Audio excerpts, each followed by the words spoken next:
kita dapat bersekutu bersama di gereja dan dari kediaman masing-masing. Bagi jemaat yang mengikuti ibadah di gereja, selama mengikuti ibadah, jemaat dimohon untuk tetap mengikuti protokol physical distancing dan menggunakan masker. Bulan musik, selama bulan Juli, Gereja Pop Citra Grand merayakan bulan musik. Fungsi musik gereja yaitu untuk memuliakan Allah. Musik sangat penting dalam ibadah gereja, sebab sebagian besar porsi ibadah gereja memiliki unsur musik, baik vokal maupun instrumental. Makna musik dalam liturgi gereja adalah ungkapan simbolis perayaan iman jemaat. Perayaan iman yang dimaksud adalah penghayatan terhadap misteri Kristus sebagai sosok penyelamat yang benar-benar menyentuh perasaan umat dalam nyanyian. Bulan musik kali ini mengangkat tema musik berdasarkan genre, yaitu gospel, pop, klasik, dan tradisional etnik. Sepanjang bulan Juli, lagu-lagu dalam ibadah akan mengikuti genre tersebut. Dengan diadakannya bulan musik ini diharapkan jemaat lebih mengenal dan memahami aliran musik berdasarkan genre dan penggunaannya di dalam ibadah, serta mengenang para pencipta atau komposer lagu rohani.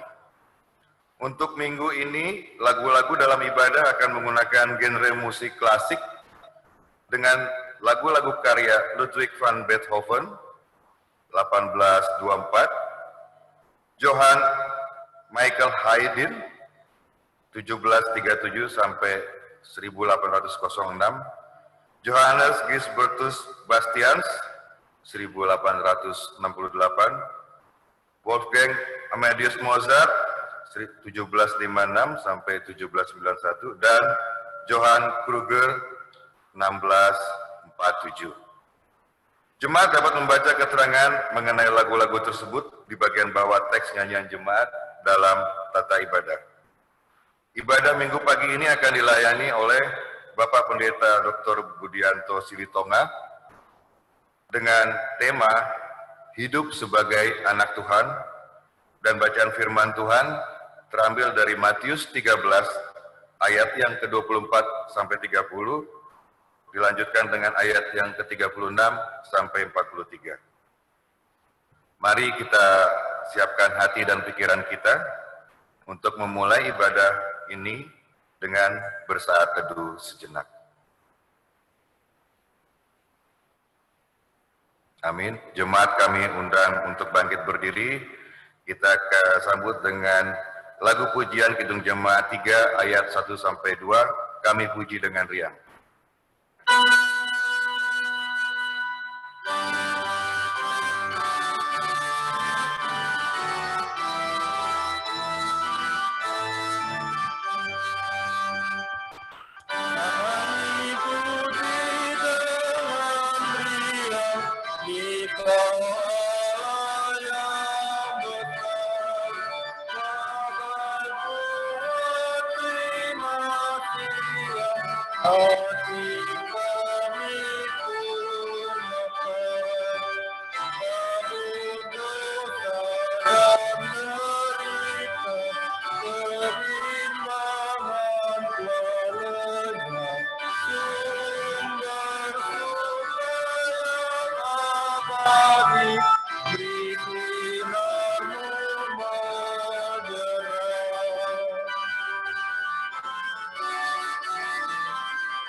Pertolongan kita adalah dalam nama Tuhan yang menjadikan langit dan bumi, yang memelihara kesetiaannya sampai selama-lamanya, dan yang tidak meninggalkan perbuatan tangannya.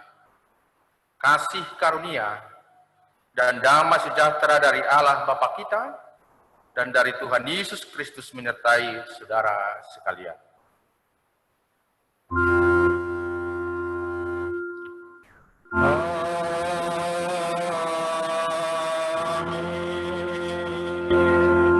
Jemaat, kamu persilakan duduk kembali.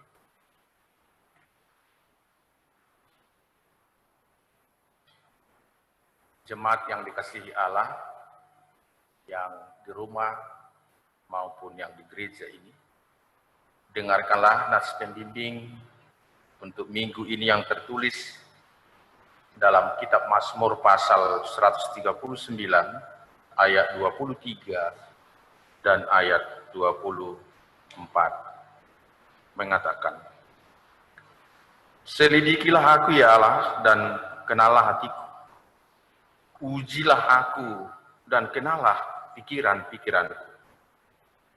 Lihatlah apakah jalanku serong dan tuntunlah aku di jalan yang kekal." Demikian firman Tuhan.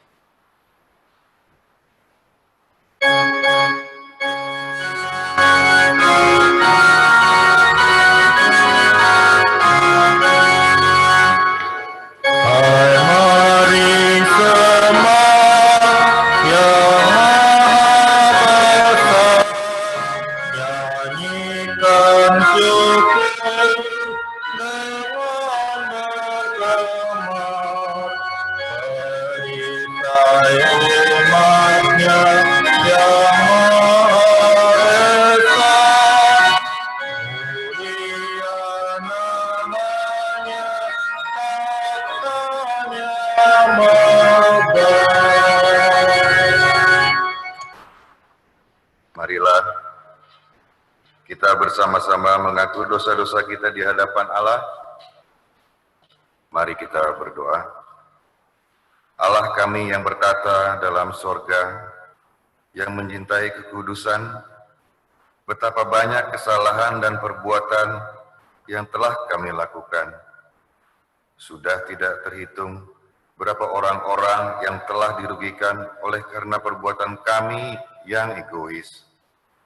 Di hari ini kami begitu menyesal meratapi setiap kesalahan yang kami lakukan. Kami tak ingin melakukan hal yang sama. Kami ingin menjadi lebih baik. Karena itu kami meminta, selidikilah kami ya Allah, dan kenalah hati kami. Ujilah kami dan kenalah pikiran-pikiran kami. Lihatlah apakah jalan kami serong, dan tuntunlah kami di jalan yang kekal. Roh Kudus, teruslah ingatkan kami ketika kami menyimpang dari kebenaran, sehingga hidup kami semakin dekat padamu, hidup sebagai anak-anak Tuhan. Ampunilah dosa kami, dalam nama Yesus Kristus Sang Kebenaran, kami memohon belas kasih-Mu. Amin. Mari kita sambut doa pengakuan dosa dengan menyanyikan lagu Serahkan pada Tuhan.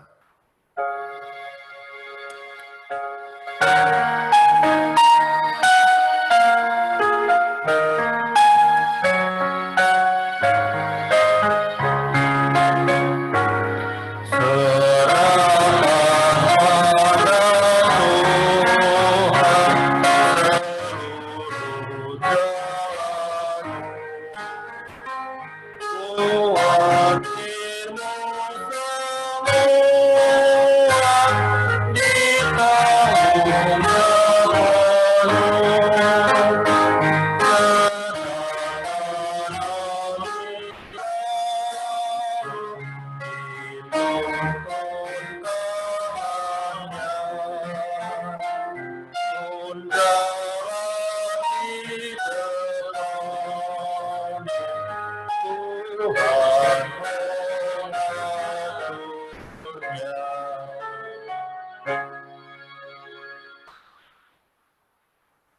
Jemaat yang berbahagia berdasarkan firman Allah, ada pengampunan dosa bagi orang yang mengakui dosanya, seperti yang tertulis dalam Roma pasal 8 ayat 12 sampai ayat 15.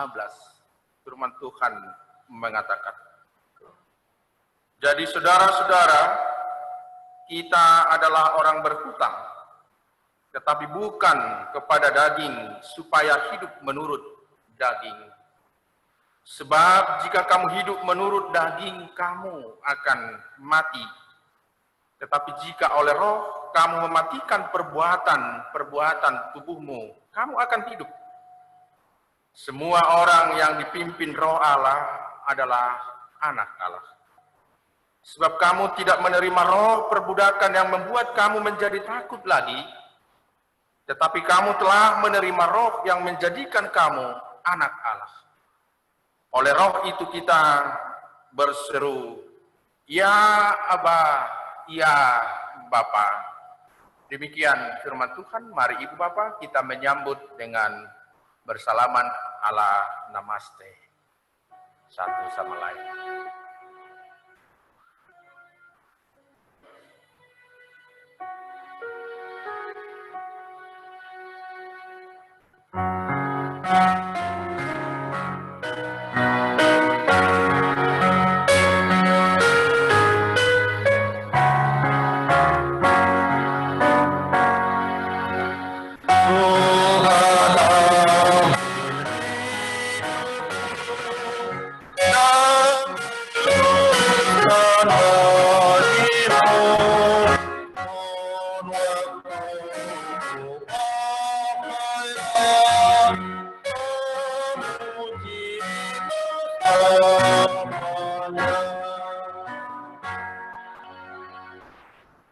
Jemaat kami undang bangkit berdiri.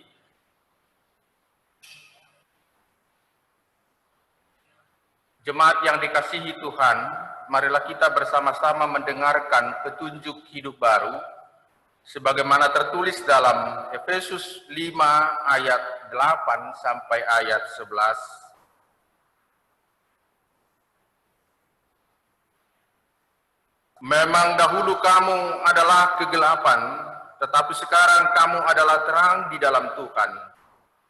Sebab itu hiduplah sebagai anak-anak terang. Karena terang hanya berbuahkan kebaikan dan keadilan dan kebenaran. Dan ujilah apa yang berkenan kepada Tuhan. Janganlah turut mengambil bagian dalam perbuatan-perbuatan kegelapan yang tidak berbuahkan apa-apa. Tetapi sebaliknya, telanjangilah perbuatan-perbuatan itu. Demikian petunjuk hidup baru.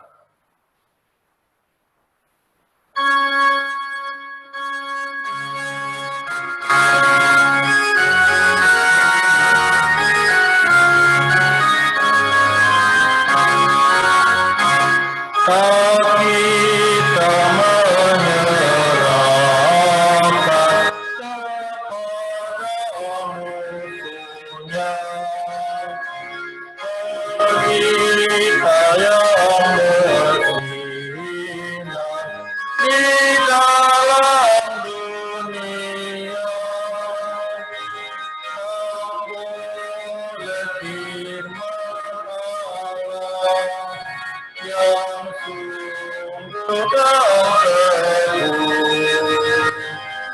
Alkitab yang mulia diambil sepenuh. Jemaat kami persilakan duduk kembali. Jemaat yang dikasihi Tuhan, yang beribadah di rumah maupun yang di gereja ini, firman Tuhan akan menyapa kita secara bersama-sama maupun pribadi. Mari kita menyatukan hati dan pikiran untuk menyambutnya. Kita berdoa. Allah Bapa di surga, terima kasih. Napas kami, waktu, kesehatan kami, bahkan pergumulan kami. Tuhan tahu. Pada kesempatan ini Tuhan, di tengah pandemi COVID-19, pada masa new normal, kami memuliakan Engkau. Karena oleh penyertaan-Mu sajalah kami beroleh kekuatan, semangat baru. Pada kesempatan ini kami mau mendengarkan firman-Mu yang kudus itu. Kami percaya kuasa kasih dan penyertaan Roh Kudus menaungi setiap hati dan pikiran kami. Secara khusus hamba-Mu, Engkau perlengkapi dalam cinta kasih-Mu, menyuarakan kebenaran firman-Mu dan menyemangati hidup setiap anggota jemaat-Mu. Terpuji nama-Mu Bapa, di dalam Yesus Kristus kami berdoa dan mengucap syukur. Amin. Shalom Ibu Bapak, Saudara sekalian. Firman Tuhan saya membacakannya untuk menyapa kita sesuai dengan topik minggu ini, mengatakan hidup sebagai anak Tuhan, tertulis dalam Injil Matius pasal 13 ayat 24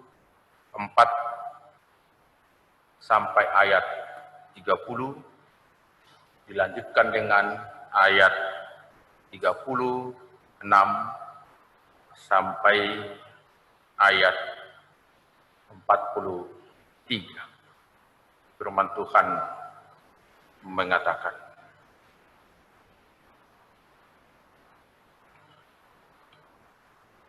Yesus membentangkan suatu perumpamaan lain lagi kepada mereka, katanya, hal kerajaan surga itu seumpama orang yang menaburkan benih yang baik di ladangnya.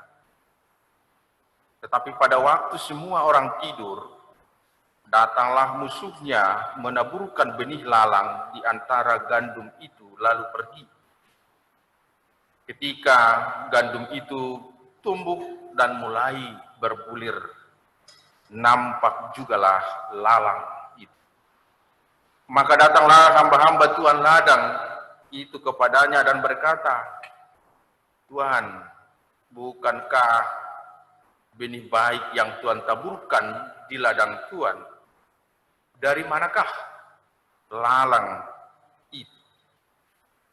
Jawab Tuhan itu, seorang musuh yang melakukannya. Lalu berkatalah hamba-hamba itu kepadanya, jadi maukah Tuhan supaya kami pergi mencabut lalang itu? Tetapi ia berkata, jangan, sebab mungkin gandum itu ikut tercabut pada waktu kamu mencabut lalang itu. Biarkanlah keduanya tumbuh bersama sampai waktu menuai. Pada waktu itu aku akan berkata kepada para penuai, kumpulkanlah dahulu lalang itu dan ikatlah berberkas-berkas untuk dibakar. Kemudian kumpulkanlah gandum itu ke dalam lumbungku. Ayat 36. Maka Yesus pun meninggalkan orang banyak itu lalu pulang. Murid-muridnya datang dan berkata kepadanya, jelaskanlah kepada kami perumpamaan tentang lalang di ladang itu. Ia menjawab, katanya, orang yang menabur benih baik ialah anak manusia. Ladang ialah dunia. Benih yang baik itu anak-anak kerajaan dan lalang anak-anak si jahat. Musuh yang menaburkan benih lalang ialah iblis. Waktu menuai ialah akhir zaman dan para penuai itu malaikat. Maka seperti lalang itu dikumpulkan dan dibakar dalam api, demikian juga pada akhir zaman, Anak manusia akan menyuruh malaikat-malaikatnya, dan mereka akan mengumpulkan segala sesuatu yang menyesatkan, dan semua orang yang melakukan kejahatan dari dalam kerajaannya. Semuanya akan dicampakkan ke dalam dapur api. Di sanalah akan terdapat ratapan dan kertakan gigi. Pada waktu itulah orang benar akan bercahaya seperti matahari dalam kerajaan Bapa mereka. Siapa bertelinga, hendaklah ia mendengar. Demikian firman Tuhan. Berbahagialah orang yang mendengarkan firman Tuhan dan yang melaksanakannya di dalam hidupnya. Haleluya. Haleluya.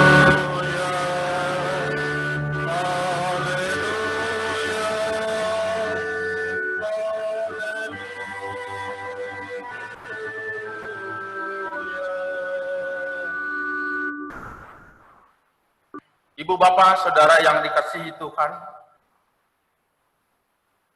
mungkin pernah mendengar ungkapan Gunoti Shelton. Ungkapan seorang filsuf yang bernama Socrates, yang artinya kenalilah dirimu, atau ketahuilah dirimu. Manusia melalui ungkapan ini diharapkan mengerti dia ada di mana dan dalam rangka apa. Hidupnya itu untuk apa? Dan sedang bagaimana? Dan mungkin melalui usaha mengenal diri, manusia juga diberi kesempatan berdialog dengan diri. Berbicara dengan dirinya. Merenungkan tentang kedudukannya di dalam hidupnya. Ibu bapak saudara-saudara, Gunoti Shelton, kenalilah dirimu. Itu bukan hanya perintah untuk orang di luar diri kita.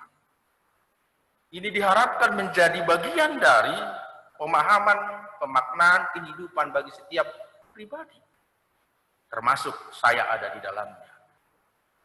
Bagaimana orang-orang atau manusia ciptaan Tuhan mengenal dirinya, mengerti kedudukannya, dan dia yang telah memahami secara menyeluruh ataupun mungkin kurang sempurna, paling tidak akan mengambil sikap dalam 3 hal dan sangat sesuai dengan topik minggu ini. Ketika ada perumpamaan lalang di antara gandum, menggambarkan anak-anak Tuhan yang bersama-sama dengan anak-anak sejahat. Anak-anak Tuhan adalah hasil karya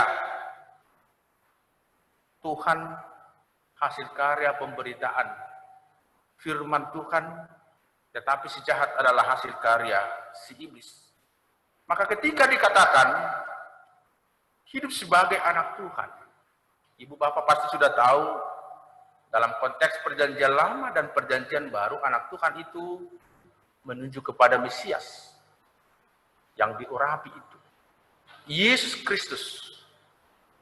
Dan lebih luas, anak Tuhan itu adalah orang-orang percaya, termasuk kita, termasuk saya.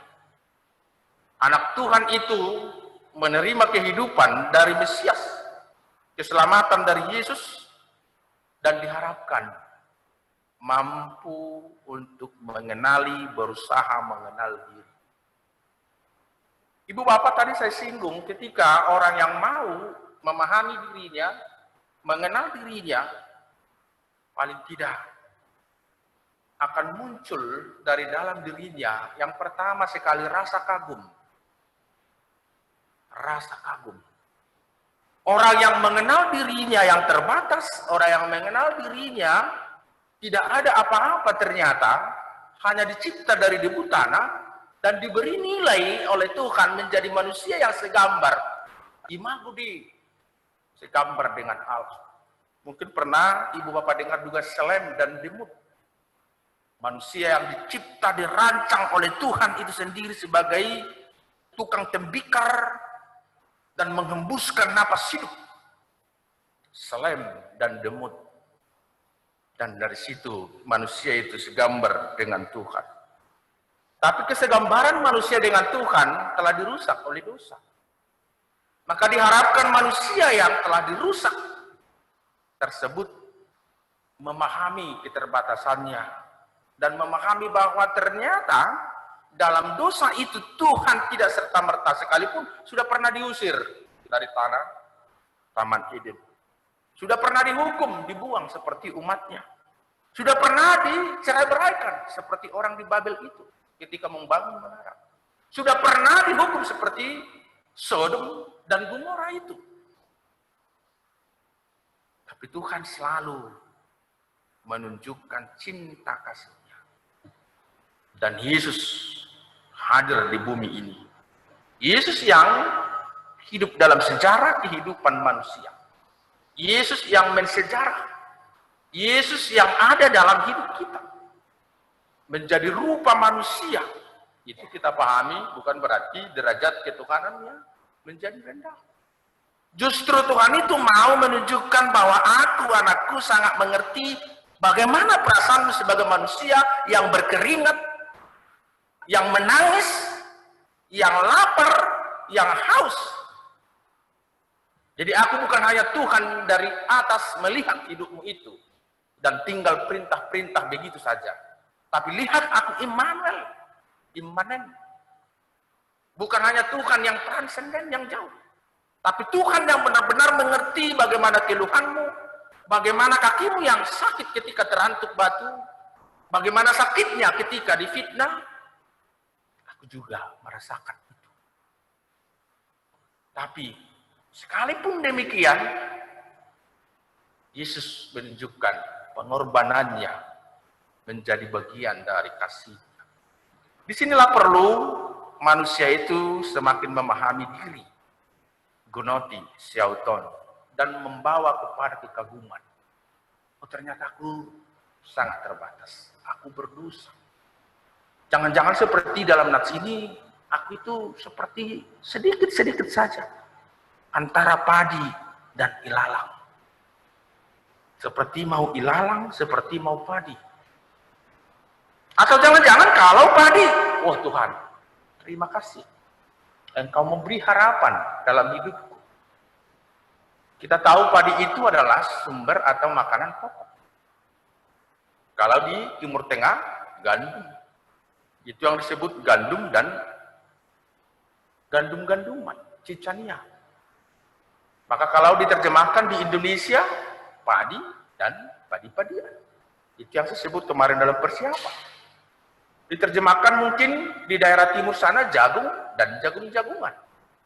Dan lebih timur lagi ke Indonesia, sagu dan sagu-saguan. Tuhan berbicara dari kebutuhan hidup itu. Berbicara melalui alam, melalui kehidupan manusia. Dari kebutuhannya itu. Ketika manusia makan roti, Yesus mengatakan, akulah roti kehidupan. Ketika manusia melihat terang, akulah terang. Ketika manusia tahu ada jalan, akulah jalan kebenaran dan hidup. Luar biasa cara pengajaran yang dibawakan Tuhan Yesus. Ada metode. Metode didaktik. Dari kata didahir. Mengajar pengajaran. Metode mengajar. Metode memberitakan firman. Metode saat ini melalui perumpamaan antara gandum dan lalang. Gandum dan lalang. Bagaimana dua-duanya sama-sama tumbuh di satu tempat yang sama. Satu menghasilkan harapan kehidupan yang baik. Tapi satu lagi menghasilkan, bahkan menggerogoti kehidupan yang ada di tempat itu. Ini yang menjadi kekaguman bagi kita, ibu bapak, saudara-saudara. Kita tidak dapat memungkiri bahwa di dunia ini sebagai anak Tuhan, kita hidup di antara orang-orang baik dan orang-orang jahat. Apakah saya orang baik itu atau orang jahat itu, Tuhanlah yang melihat. Itu yang mau dikatakan dalam ayat ini juga. Tuhan. Dan bagaimana yang baik dan yang jahat itu nanti akan disaring, akan dipisahkan. Bukan manusia yang memisahkan. Tapi memang keinginan manusia dari kehendaknya itu. Ketika dikatakan ada penabur menabur benih yang baik, dan ada si jahat menabur lalang, benih lalang. Lalu hamba-hamba dari Tuhan itu bertanya, Tuhan, bukankah benih baik yang Tuhan taburkan di ladang Tuhan? Dari manakah lalang itu? Jawab Tuhan, itu seorang musuh yang melakukannya. Nah, ini keinginan manusia dan keinginan saya. Tidak sabar. Pengen bertindak secara langsung. Lalu berkatalah hamba-hamba itu kepadanya, jadi maukah Tuhan supaya kami pergi mencabut lalang itu? Wah, ini. Maukah Tuhan supaya kami pergi mencabut lalang itu? Di satu sisi, mereka memahami tugas mereka sebagai hamba. Tapi di sisi lain, mereka tidak mengerti bahwa tugas untuk mencabut itu bukan tugas yang sederhana. Karena apa?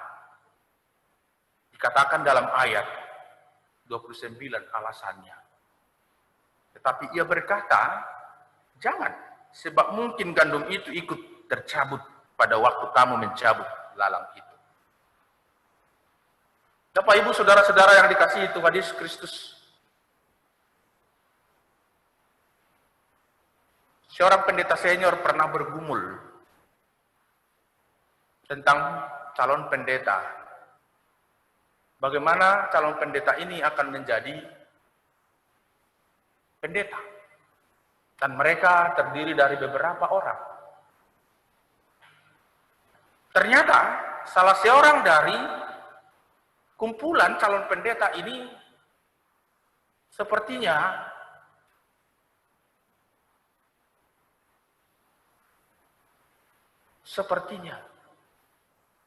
pengen cepat-cepat, pengen bersegera, atau dia mau menempuh jalur tanpa membicarakannya dengan supervisornya. Akhirnya supervisornya berdoa, Tuhan, bagaimana ini? Secara manusia, supervisornya marah. Jadi pendeta pun dia tidak layak.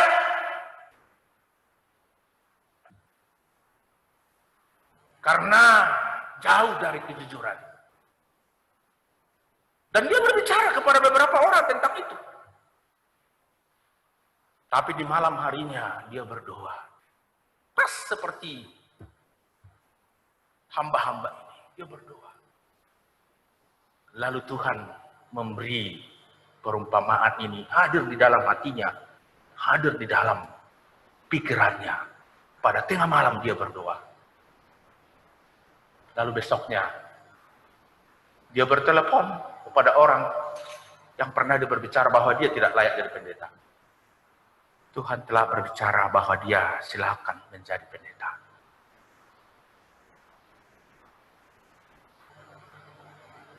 Ibu bapak, begitu ditelepon oleh pendeta ini, orang yang pernah diajak berbicara itu, dari saat itu sampai akhir hayatnya, calon pendeta ini tidak pernah bertemu lagi dengan supervisornya itu. Karena meninggal. Bapak Ibu saudara-saudara yang dikasihi oleh Tuhan Yesus. Itulah keinginan manusia. Itulah hasrat manusia dari dua sisi. Seniornya ini menganggap aku lebih senior, tidak bisa. Tapi Tuhan berkata, aku yang menetapkan menjadi hamba-Ku atau tidak. Jangan macam-macam kamu. Biarpun kamu senior. Jadi ketika membaca nats ini, menjadi gambaran yang sangat relevan. Mungkin saya juga bisa begitu, Ibu Bapak. Ketika melihat seseorang nakal, tidak baik, wah ini tidak cocok dari hamba Tuhan. Sama seperti peristiwa orang-orang ketika Tuhan Yesus masuk ke Yeriko. Atau ketika Tuhan Yesus bertemu dengan Sakeus. Lalu Yesus mengatakan, Sakeus turunlah, aku mau turun mau ke rumahmu, mau masuk ke rumah. Lalu orang banyak mengatakan, wah ini pendosa, teman-teman. Ini tidak bagus. Terima kasih. Saya perbaiki dulu, ternyata ini turun sebelah. Orang banyak mengatakan, siapa ini? Kok berteman dengan orang berdosa? Lalu Sakeus menyadari dosanya. Dan dia berjanji untuk mengembalikan berlipat ganda dari apa yang dia telah peroleh. Jadi gambaran padi dan ilalang ini, Ibu Bapak, mungkin sama seperti di ruang kelas. Ketika seorang guru mengajar atau seorang dosen mengajar, ada mahasiswa yang sangat nakal, yang tidak mau tahu, pengen rasanya menampar, pengen rasanya menyuruh keluar. Tapi ketika itu disuruh keluar, nanti kawan-kawan mahasiswa, kawan yang lain bisa beranggapan kejam betul. Dan bisa mencederai orang-orang yang tujuannya belajar, tujuannya baik. Maka disitulah hikmat dibutuhkan. Di rumah juga begitu. Ketika ada 5 anak, 2 anak, 1 anak sangat badung, pengen rasanya orang tua menampar. Tapi ketika dia berpikir, kalau saya tampar nanti dilihat kakak adiknya, dia dipermalukan. Dan secara psikologis, anak itu lagi merasa jadi tidak berarti. Atau saudara-saudaranya menganggap dia orang yang tidak berarti. Orang tua yang bijak pasti mengajarinya dengan baik. Tidak menyuruh anaknya yang badung itu keluar rumah. Dan hanya menahan anaknya yang baik itu. Ini juga gambaran tentang kehidupan kita, Ibu Bapak. Tidak ada hak seorang pun untuk menyuruh orang lain pergi dari satu tempat. Tidak. Tidak ada. Sama seperti di bumi ini kan tidak ada. Karena bumi ini milik kita bersama. Saya selalu menyebutkan bumi ini luar biasa. Inilah membuat kita kagum. Kalau saya sebut teologi nafas, teologi udara, teologi oksigen, ya inilah. Teologi oksigen, teologi universal. Tidak dibeda-bedakan oksigen yang dihirup oleh Pak Marson Sony, oleh Ibu Nadia, dan Bu Esti. Tidak dibeda-bedakan. Biarpun makan jengkol tadi pagi, ini bau jengkol ini, baru dihembuskan Pak Pendeta, ini bau sekali. Suka atau tidak hirup. Artinya apa? Kita dalam satu nafas, satu udara. Satu darah sebagai manusia dicipta Tuhan. Satu udara, satu sumber penghirupan. Satu udara. Satu sumber penghirupan. Oksigen yang Ibu Bapak hirup, itu juga yang saya hirup.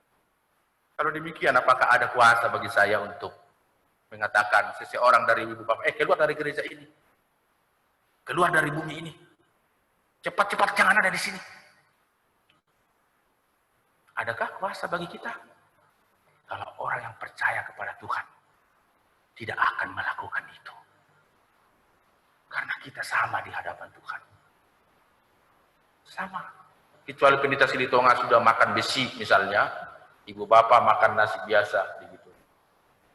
Atau makan baja begitu ya. Beda kemanusiaannya. Di hadapan Tuhan kita semua sama.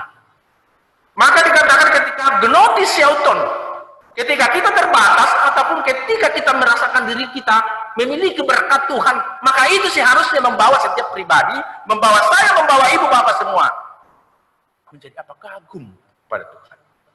Tuhan, aku terbatas, kamu mencintai. Tuhan, aku kamu penuhi dengan berkat-Mu. Kamu berikan aku kecukupan jasmani rohani dalam masa pandemi yang sangat sulit ini.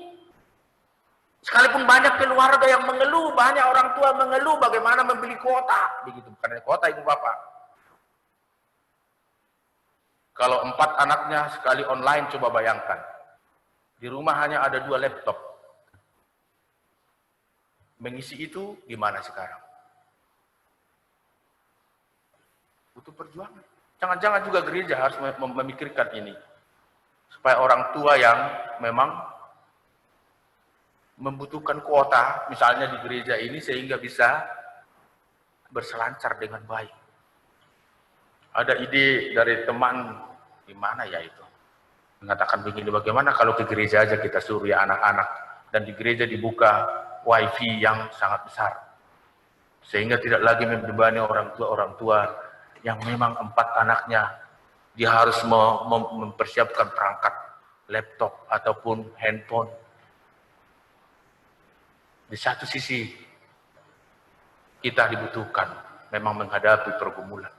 Tapi saya selalu mengulang, manusia adalah makhluk yang sangat-sangat gampang beradaptasi. Semua itu, kelengkapan itu adalah cara kita beradaptasi terhadap masalah COVID-19 dan new normal sekarang. Di tengah derita ini, kalau kita katakan derita, seharusnya juga kita kagum. Kagum karena ada orang yang memakai pikirannya, hatinya, mengenal dirinya, menemukan alat seperti ini. Dan menemukan alat perekam seperti ini. Sehingga dalam ibadah ini, Bapak Ibu yang ada di rumah beroleh mendengar ibadah. Tahu nggak di antara kita siapa menemukan kamera itu? Kita kan yang pintar colok-colokan. Coba luar biasanya. Artinya semakin kita lihat satu-satu ini, semakin kita mengenal lingkungan kita semakin kagum. Sampai Alkitab yang besar ini ada di atas ini, coba. Berapa orangkah yang telah menebang kayu atau mungkin menjadi bubur kertas dijadikannya, sehingga ini terjadi. Dan dari manakah tinta ini? Siapakah yang menjilid ini?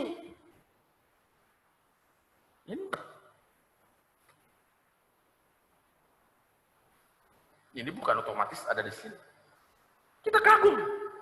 Karena Tuhan memakai setiap pribadi dimanapun yang terbatas itu, termasuk saya, termasuk kita, saling melengkapi.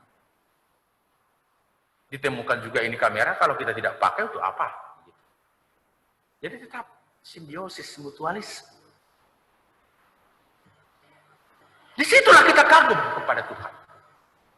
Anak-anak Tuhan kagum di tengah pergolakan kehidupan, ada kebaikan, ada yang jahat, tapi Tuhan selalu memberikan solusi dan jalan. Ini yang membuat kita kagum. Gnoti Shouton. Lalu yang kedua, Gnoti Shouton sebagai anak Allah, hormat. Rasa hormat. Tidak perlu jauh-jauh. Kita sebagai anak dari orang tua kita.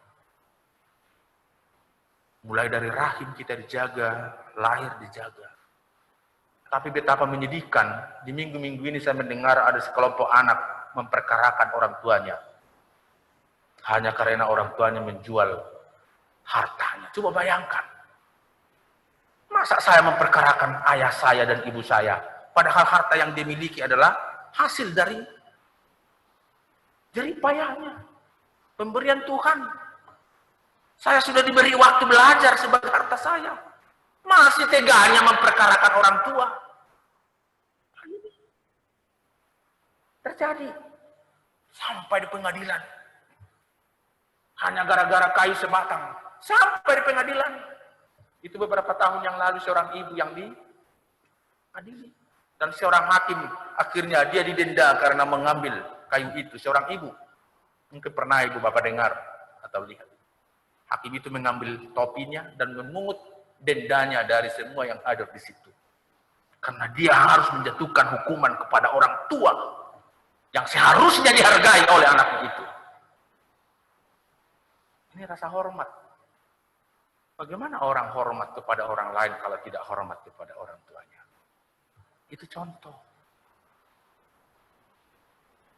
Atau dengan banyak hal yang kita miliki, ilmu yang kita miliki, kesempatan yang kita miliki, di tengah keterbatasan kita ada orang mengajari, memberitahu.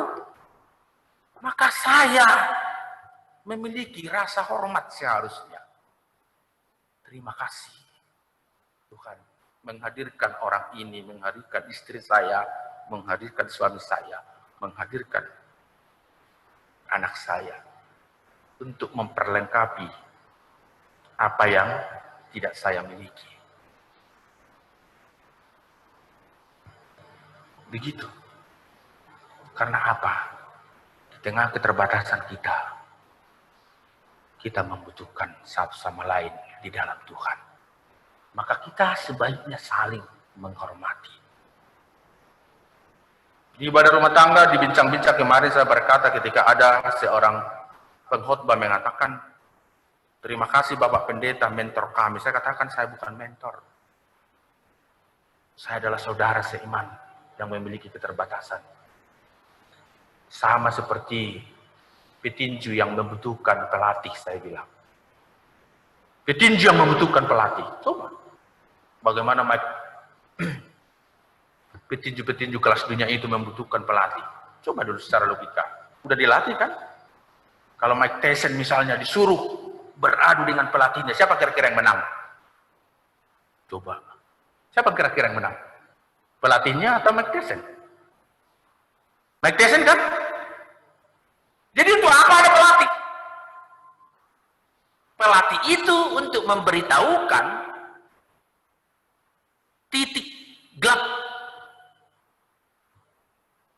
yang tidak dia ketahui, sehingga semakin lengkap. Kadang di dalam beriman, bergereja juga begitu kita. Bagaimana penatua memberitahukan titik gelap yang harus dilengkapi oleh ke pendeta. Jadi itu moto kalau aku pendeta maha tahu, itu salah. Pendeta Budianto misalnya tidak maha tahu. Ada titik-titik spot-spot tertentu yang harus diisi. Maka perlu saling memberitahu dan saling melengkapi. Bukan karena lebih hebat atau lebih rendah, tapi karena sama-sama memiliki kelebihan dan keterbatasan dan diperlukan. Itulah gonotisiaton. Ada yang istri tidak tahu tapi suami tahu tentang istrinya. Dan sebaliknya. Ada yang jemaat tidak tahu tentang dirinya, maka pelayan memberitahukan. Ada juga yang pelayan tidak tahu tentang dirinya dan sikapnya, maka melalui sikap jemaat, pelayan itu lebih tahu. Semakin mengasah diri, saling mengasah. Istilah Pak Penatua Otto, saling menajamkan ya, satu sama lain. Saling menajamkan. Maka jikalau gnotisiauton, hormatlah. Karena setinggi apapun kita, ada pribadi-pribadi yang melengkapi kita sebagai anak Tuhan. Sebesar apapun masalah yang kita hadapi, dan sukacita yang kita hadapi, ada Tuhan bersama kita. Maka kita tidak layak satu sama lain menghakimi. Karena Tuhanlah hakim yang agung menurut Maksimi. Lalu yang ketiga, sebagai anak Allah, dari gnotisiauton ini, diharapkan ada malu. Ini budaya malu. Kalau kita perhatikan misalnya dalam bantuan untuk COVID-19 atau bantuan-bantuan dari dulu, bukan tidak mungkin di tengah masyarakat terjadi orang yang seharusnya membantu jadi menyodorkan diri untuk dibantu. Karena ada orang dalam misalnya. Padahal dia sebenarnya tidak perlu dibantu. Dia sudah seharusnya memberi dukungan. Tapi didaftarkan namanya untuk. Itulah sifat manusia. Sudah ada, pengen lagi, pengen lagi, pengen lagi. Padahal firman Tuhan mengatakan cukupkanlah dirimu dengan apa yang ada pada umat Israel dalam perjalanan dari Mesir ke Kanan apa? Ada manna. Cukup satu hari ini. Tapi mereka tidak mendengar firman itu. Mereka mengumpulkan sampai busuk. Dan Yesus mengatakan, berilah kami hari ini makanan kami yang secukupnya. Bukan sampai besok, sampai tahun depan. Karena setiap hari memiliki pergumulannya. Budaya malu. Dan sekarang pada masa pandemi COVID ini kita diajari dengan budaya malu itu. Apa tidak malu ibu bapak? Sesudah dewasa kita diajari lagi cuci tangan. Coba bayangkan. Harus cuci tangan. Harus pakai masker lagi. Ini maaf saya buka karena saya jauh. Kalau nanti bersama ibu bapak saya pakai lagi ini. Coba bayangkan. Diajari lagi. Diajari lagi jaga jarak tapi padu hati. Begitu kira-kira. Kalau di awal-awal kejadian kan, awal COVID ini apa terjadi? Dekat kita mati, jauh kita hidup. Tidak Kristiani ungkapan itu kan? Tapi lebih Kristiani, mari jaga jarak, padu hati. Padu kasih. Begitu. Atau ketika kita merasa sakit, kita tidak perlu datang ke kumpulan orang-orang supaya kita jangan menyebarkan sakit. Bukan kita mengatakan, kamu Steve, kamu sakit, kamu tidak boleh dekat dengan saya. Seharusnya prinsip itu dibalik. Saya batuk, maka saya memakai ini supaya kamu tidak tertulari. Jadi dari masing-masing seharusnya duluan. Supaya bagus cara pandangnya itu.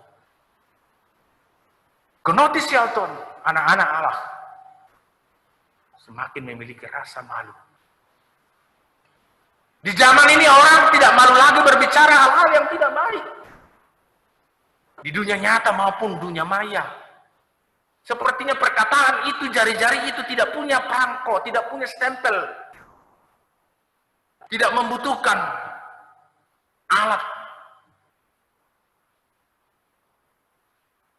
Kalau dahulu dikatakan orang dalam budaya malu, kalau sedang marah secara langsung berdiam dirilah. Tapi di zaman ini perlu disuarakan karena zaman teknologi dan kita menghadapi generasi alfa, generasi yang berbeda-beda, ada generasi veteran, baby boomer, X, Y, alfa. Yang kadang berbicara kepada kita ini generasi alfa seperti kawannya kita dibuatkan, tersinggung rasanya. Itulah gaya mereka berbicara. Pak, kapan kita bertemu? Kapan waktu Bapak ada supaya kita bertemu? Padahal dia butuh. Sama dosen juga bisa begitu mahasiswa sekarang. Kapan bertemu? Kalau dulu kan kita harus membujuk kan? Pak, boleh nggak bertemu? Boleh nggak bertelepon, mengganggu nggak? Kalau generasi sekarang mana? Mana makananku? Dia yang butuh. Tapi cara ngomongnya seperti memerintah. Itulah generasi alfa. Kita harus terbuka untuk itu. Karena kita menganggap itu sesuatu yang, ini anak kenapa sih? Di rumah kita masing-masing kita lihat anak-anak kita. Beda. Saya sendiri melihat orang tua saya dulu, hanya gini aja orang tua saya. Udah langsung. Sekarang coba pelototi anak-anak kita di rumah. Siapa yang berani pelototi putra-putri kita, apa katanya? Apa kau? Apa? Tajam betul melihat-lihat aku. Dulu mana berani kita langsung ditampar kita. Kamu apa? Kau masih mau kasih kau makan. Itulah perubahan-perubahan itu. Karena dunia ada dalam genggaman satu, genggaman dalam teknologi yang canggih. Dan itulah pergumulan kita juga. Karena teknologi bisa menjadi orang tua. Orang tua dari anak-anak kita, bahkan orang tua dari orang dewasa. Usia boleh tua, seperti saya mungkin udah mau 49 bulan ini, tapi sikap saya seperti anak 12 tahun. Bisa terjadi. Dan tergantung kepada teknologi. Dan saya tidak memikirkan dan tidak malu memposting apa-apa yang mempermalukan orang. Ini Bapak, budaya malu ini harus.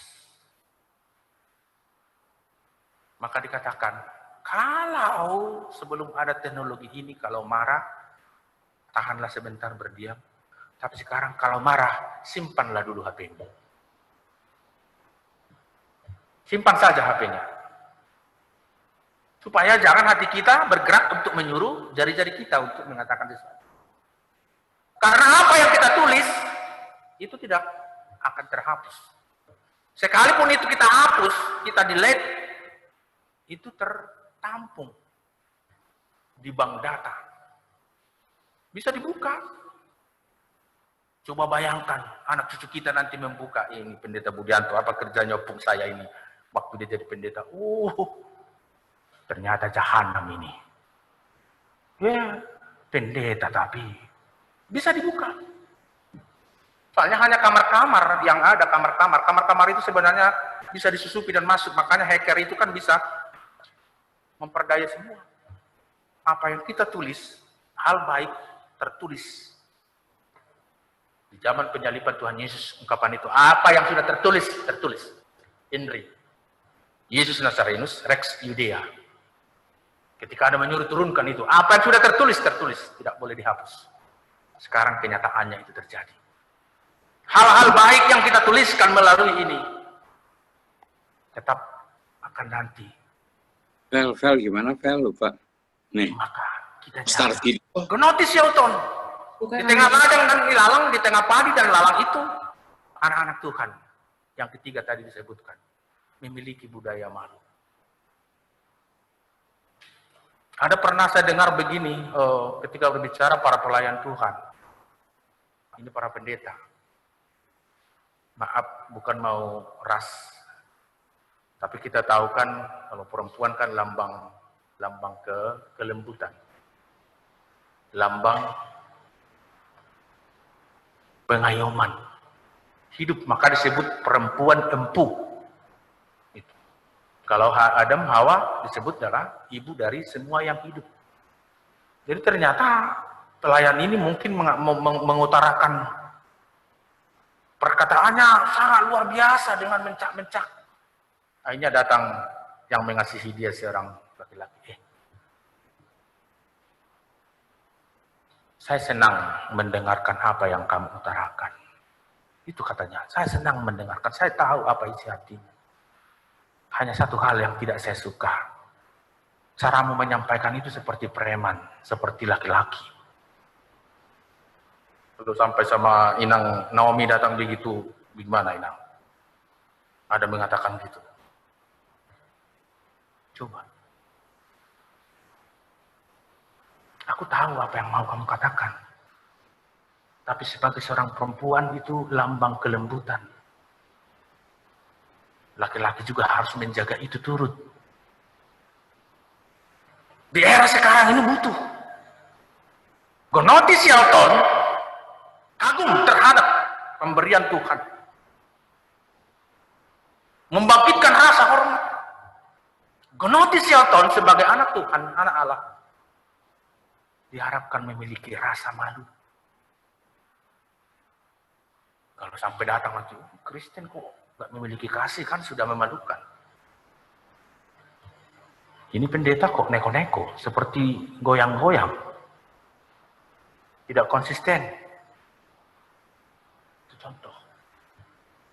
Kita melihat di masyarakat, puji Tuhan, di tengah pergumulan sekarang, di tengah ladang dan padi dan lalang ini, dalam masa pandemi new normal ini kita diajari, itu luar biasa. Harus tertib. Memang sangat kesal rasanya. Bapak mundur dulu begitu. Saya ke rumah sakit dari beberapa hari yang lalu bawa Inang karena 2 hari buang-buang air besar. Saya aduh apa penyakit yang kemarin itu kambuh lagi gitu ya. Langsung saya bawa. Mau masuk, langsung datang. Mundur dulu Pak. Ya mundur saja. Cuci tangan. Coba bayangkan. Cuci tangan.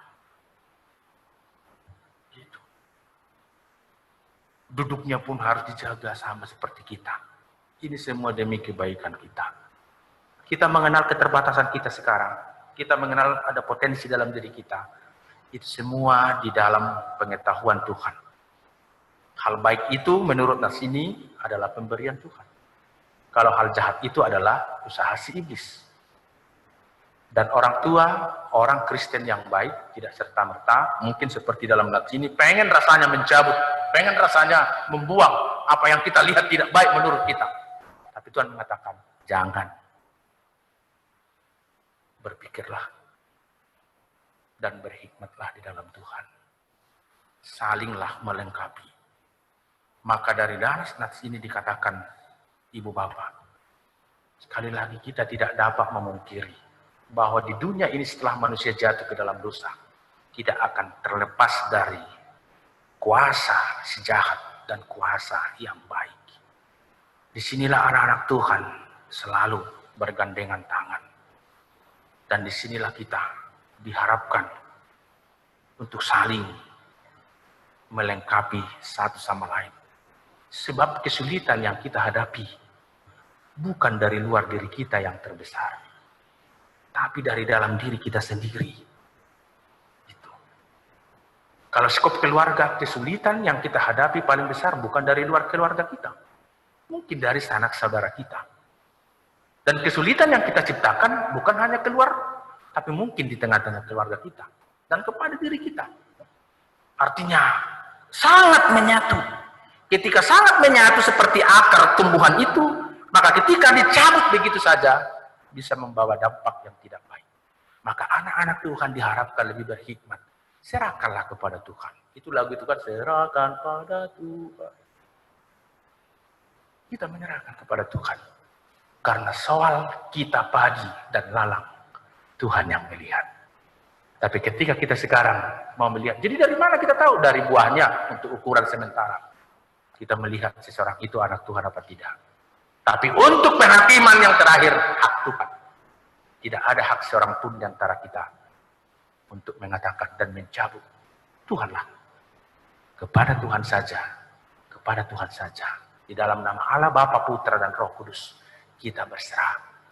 Ketika kita mengenal semakin dalam berdialog dengan diri kita, semakin gnotis syauton, semakin kita diharapkan untuk kagum Tuhan itu baik kepada kita semua, untuk hormat satu sama lain, dan untuk malu melakukan hal-hal yang tidak baik. Anak Tuhan itu dilindungi. Ibu bapak, sebesar apapun pergumulan masing-masing, sebesar apapun sukacita kita juga, mari serahkan kepada Tuhan. Itu hal positif yang kita lihat dari hamba-hamba ini. Bertanya, dan dia tidak mengambil keputusan sendiri. Bertanya kepada Tuhan yang punya ladang itu. Dan setelah diingatkan, mereka mendengarkan.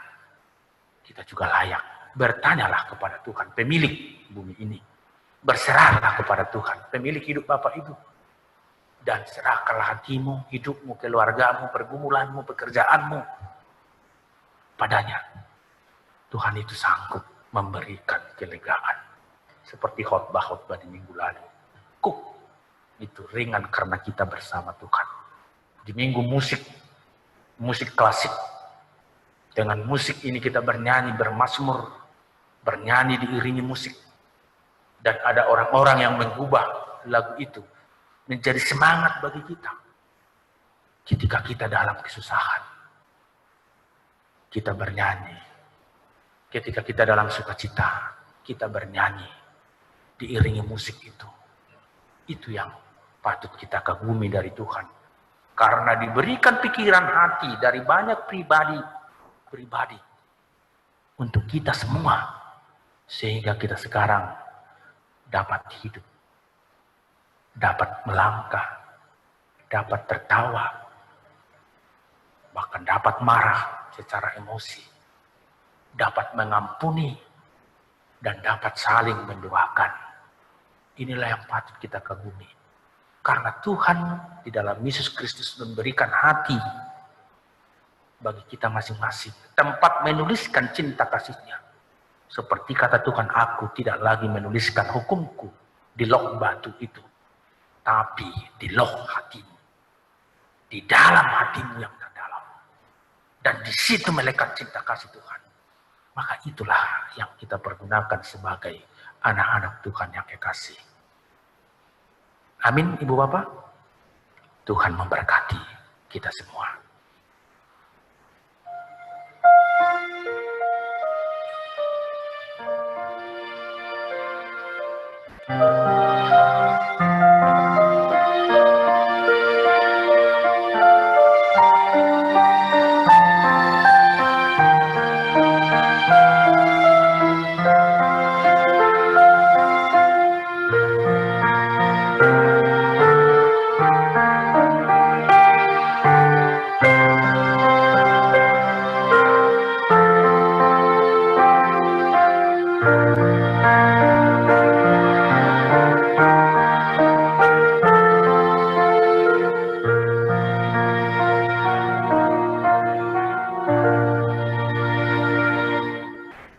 Jemaat yang dikasihi Tuhan, yang berada di rumah dan di gereja ini, kami undang bangkit berdiri.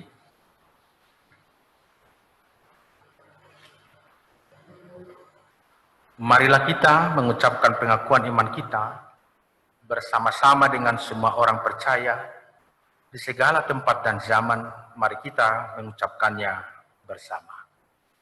Aku percaya kepada Allah, Bapa yang Maha Kuasa, Khalik langit dan bumi, dan kepada Yesus Kristus, anaknya yang tunggal Tuhan kita, yang dikandung daripada Roh Kudus, lahir dari anak darah Maria, yang menderita di bawah pemerintahan Pontius Pilatus, disalibkan, mati dan dikuburkan, turun ke dalam kerajaan maut,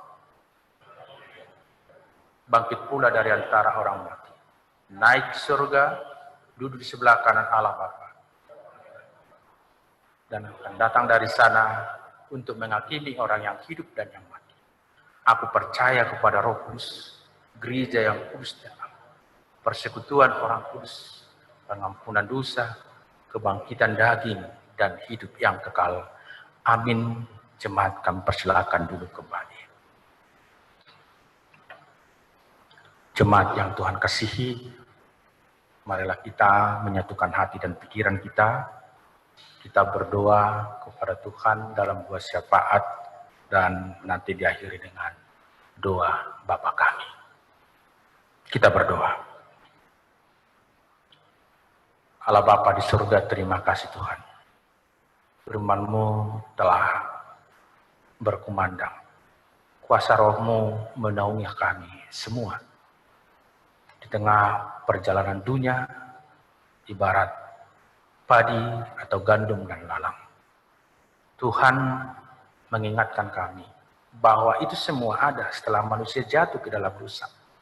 Dan Tuhan tidak membenarkan kami untuk mencabut lalang itu. Karena ada masanya Tuhan sendirilah melalui penua-penua yang Engkau utus melakukannya. Dan membakar lalang, memasukkan padi ke dalam lumbungmu. Itu firman yang kami dengar. Satu harapan yang pasti setiap anak-anak-Mu yang takut akan Engkau. Baiklah kami Tuhan, semakin mengagumi kuasa-Mu, semakin hormat, dan semakin memiliki rasa malu. Karena kami mengerti tanpa Tuhan, tanpa penyertaan Tuhan, kami tidak apa-apa. Dan kami bukan siapa-siapa. Tapi karena Tuhan, kami menjadi pribadi-pribadi yang luar biasa, yang sangat berharga. Engkau selamatkan. Mulia nama-Mu. Pada kesempatan ini Tuhan, kami berdoa untuk seluruh jemaat POUK Citra Grand, dimanapun, yang kecil dan yang dewasa, anak-anak kami dan orang tua kami. Semua kami Tuhan di rumah masing-masing, di perjalanan, di rumah-Mu yang kudus di gereja, atau dimanapun, dalam keadaan bersuka cita atau susah, Tuhan kami serahkan ke dalam pangkuan-Mu saja. Pada kesempatan ini Tuhan kami berdoa buat Opung Jeremy Manuel Simanjuntak berupa 1000 ibunda dari Penatua Joni Simanjuntak dalam masa perawatan di rumah. Opa Martin, adik dari Opa Hari Darmawan, dalam perawatan di rumah sakit. Oma Margareta, ibunda dari Ibu Sandra, dalam masa perawatan di rumah. Ibu Tianggur Manurung, ibunda dari Bapak Daniel Siaan, dalam masa pemulihan. Ibu Tiani Boru Manurung, ibunda dari Ibu Samseri Siregar, dalam masa pemulihan. Opung Daril Boru, ibunda dari Bapak Penatua Lamhot Banjirius Sinaga, dalam masa pemulihan. Ibu Rita Sianipar, ibunda dari Saudara William Samuel Gading Sitompul, mahasiswa Kolegium Pastoral di Gereja POUK Citra Grand, dalam masa pengobatan. Ibu Penatua Roma Vince Saragi, dalam masa pemulihan. Dan setiap jemaat yang tidak tersebut nama mereka yang kami kasihi, yang Tuhan kasihi pada saat ini, semua kami serahkan. Tolong Tuhan, beri kekuatan melalui tenaga medis, melalui perhatian keluarga, melalui obat, melalui makanan, melalui tindakan-tindakan yang penuh cinta kasih, membawa semangat baru. Sehingga orang yang kami kasihi, orang tua dan anak-anak kami yang sedang mengalami lemah tubuh ini, tetap merasakan sentuhan kasih-Mu. Dan rangkulan-Mu. Kami juga berdoa, Tuhan, untuk semua kaum lansia di Gereja-Mu Pauk Citra Grand. Engkau memberkati setiap orang tua kami yang telah mengasihi kami sejak dari kandungan kecil sampai dewasa. Beri mereka, Tuhan, orang tua kami lansia, kesehatan, damai sejahtera, dan sukacita daripada-Mu saja.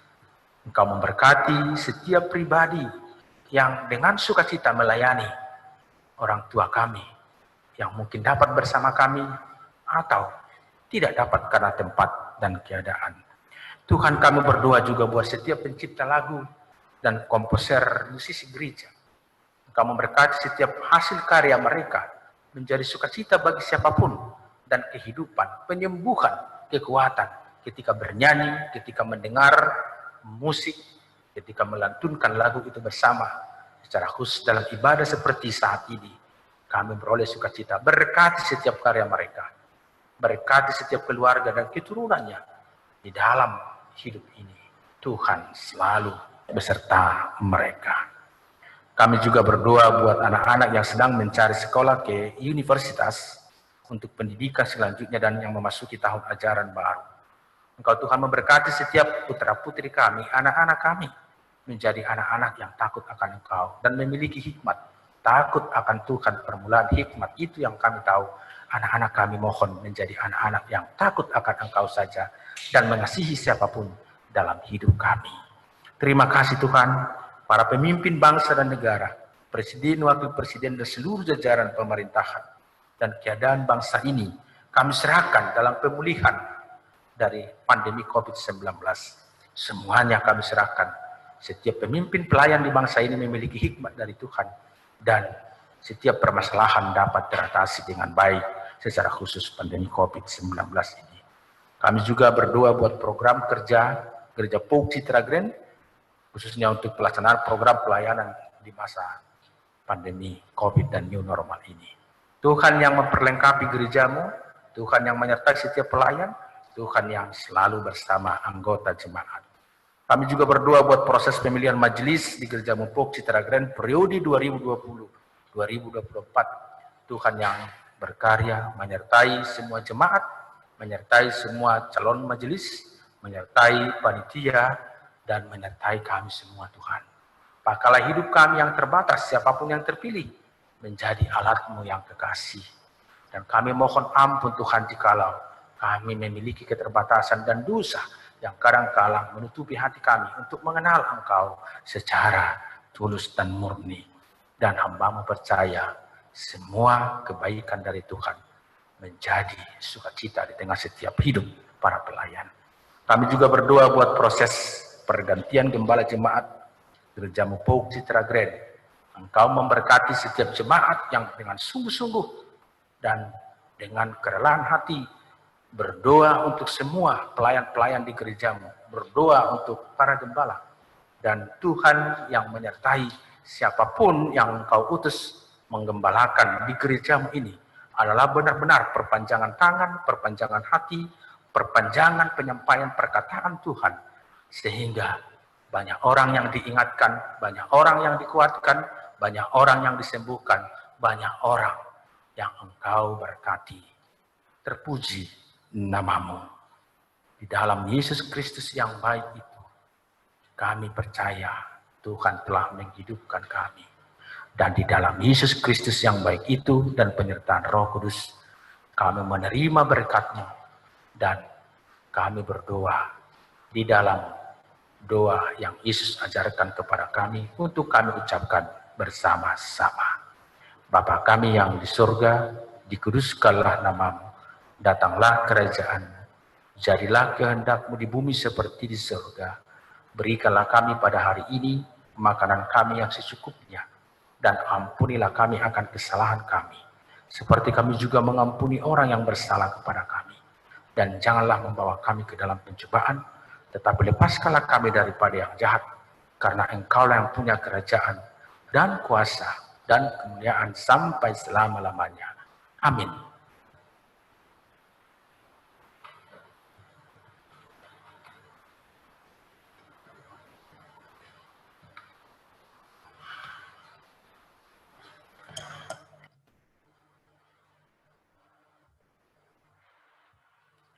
Jemaat yang dikasihi Tuhan, sebelum kita menyampaikan persembahan kita, mohon perhatian untuk beberapa perubahan sebagai berikut.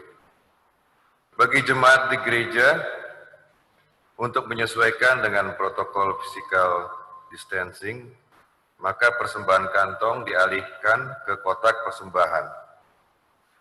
Jemaat mengumpulkan persembahan syukur ke kotak persembahan dengan memperhatikan jarak satu sama lain sesuai dengan garis-garis yang telah disediakan di lantai gereja. Jemaat dipersilahkan dimulai dari jemaat barisan paling belakang terlebih dahulu, diikuti baris depannya. Bagi jemaat di rumah, persembahan dapat dikumpulkan dalam amplop yang nanti diserahkan ke gereja.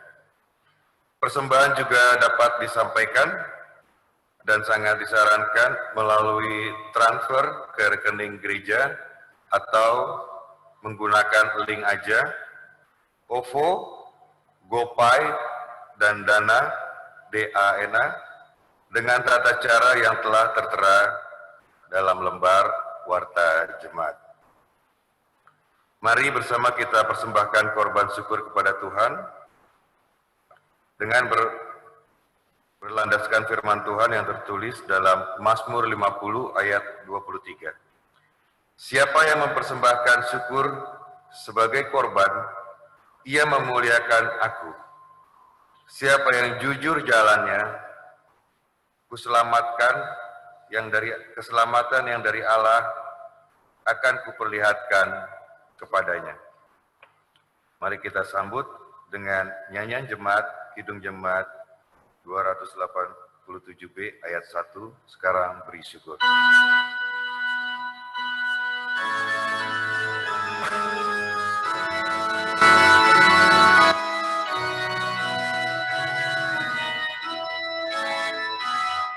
Sekarang beri syukur,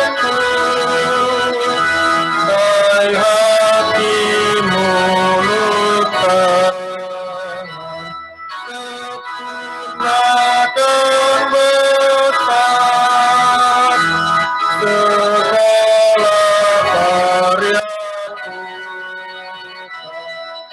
diberinya kitabku. Anugerah dan berkat yang terpilihku, semula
dan Ayat yang kedua.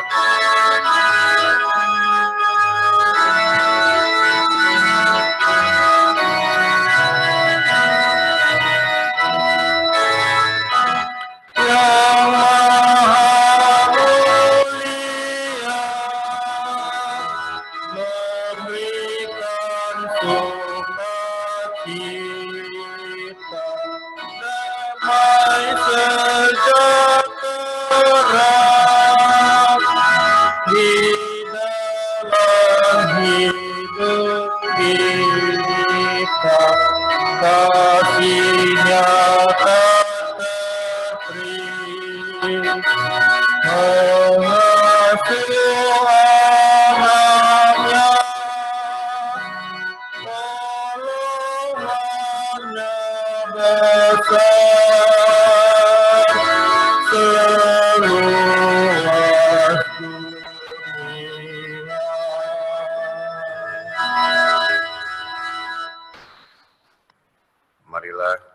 kita mendoakan persembahan kita. Ya Allah Bapa, terima kasih atas anugerah yang telah Kau berikan dalam kehidupan kami. Terima kasih atas penyertaan yang tak henti-hentinya Kau curahkan kepada kami. Sebagai ungkapan syukur, kami datang membawa persembahan kami ke altar-Mu. Berkatilah ya Bapa, dan kuduskanlah menjadi persembahan yang harum di hadapan-Mu. Ajarlah kami untuk hidup semakin dekat kepada Tuhan, hidup sebagai anak-anak Allah, dan mempersembahkan hidup kami sebagai persembahan yang kudus dan yang berkenan kepadamu. Terima kasih Tuhan Yesus. Dalam nama Tuhan Yesus, kami telah berdoa dan mengucap syukur. Amin. Silakan duduk kembali.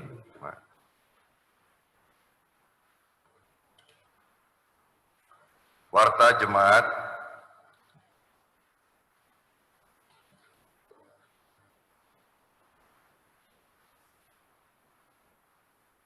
Mohon perhatian jemaat untuk beberapa warta sebagai berikut.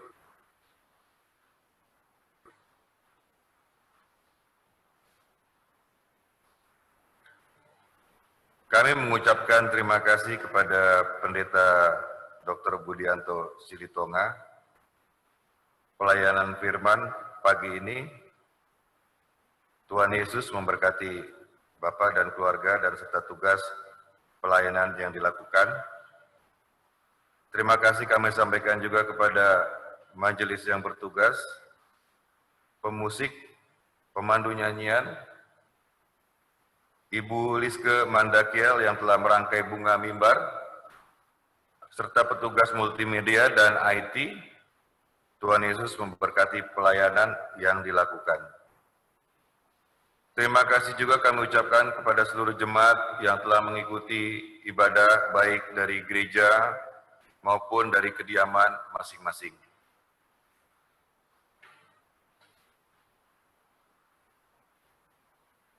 Ibadah umum melalui Zoom, jemaat dapat mengikuti ibadah pagi dan ibadah sore dari gereja maupun dari rumah melalui media Zoom.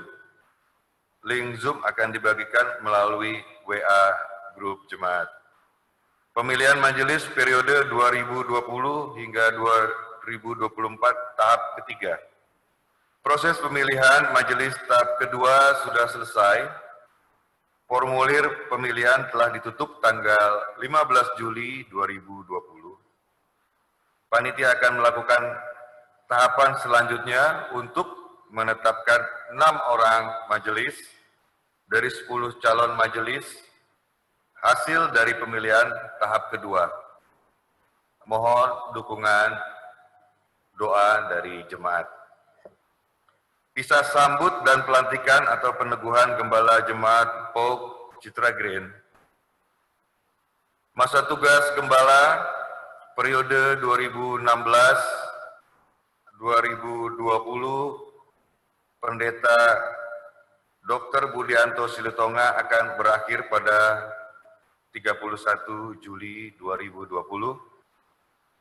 Pelantikan atau peneguhan Gembala Jemaat periode 2020-2024, Ibu Pendeta Josephine Yunita Dewi SSI oleh PIGW Jawa Barat, dan acara pisah sambut akan dilaksanakan dalam ibadah minggu pada 2 Agustus 2020. Mohon dukungan dan doa dari jemaat.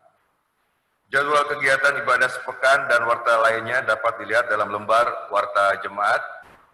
Demikian warta jemaat. Terima kasih atas perhatiannya. Tuhan Yesus memberkati.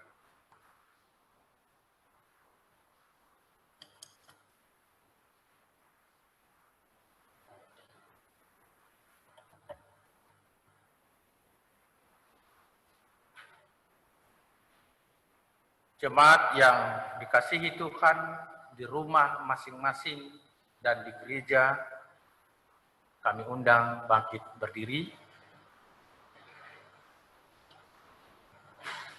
Marilah kita mengakhiri persekutuan kita hari ini. Hiduplah sebagai anak-anak Allah di dalam perlindungan dan pemeliharaannya. Kita bernyanyi.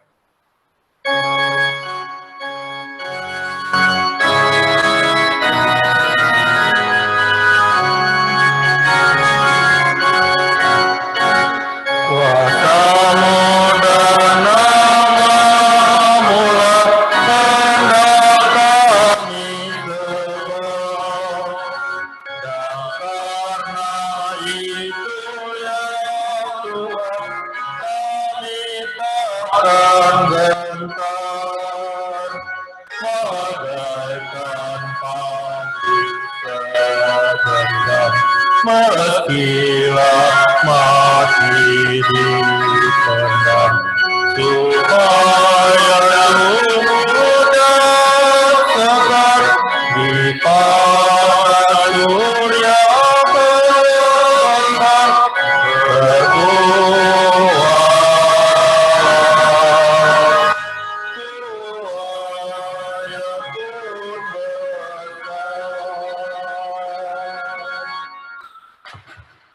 Sekarang arahkanlah hatimu kepada Tuhan dan terimalah berkat-Nya. Tuhan memberkati engkau dan melindungi engkau. Tuhan menyinari engkau dengan wajah-Nya dan memberi engkau kasih karunia. Tuhan menghadapkan wajah-Nya kepadamu dan memberi engkau damai sejahtera. Amin.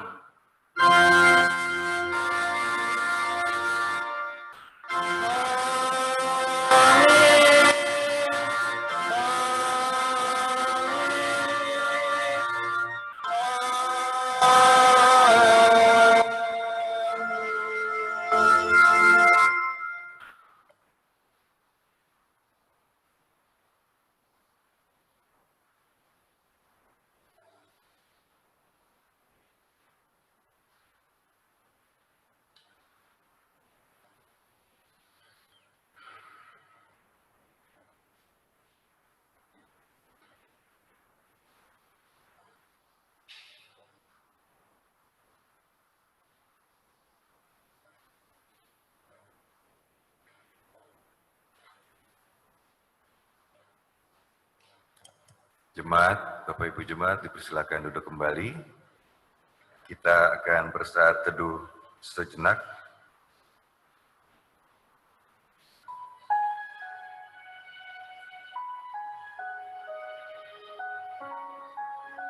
Ibadah telah selesai. Selamat hari Minggu. Tuhan Yesus memberkati.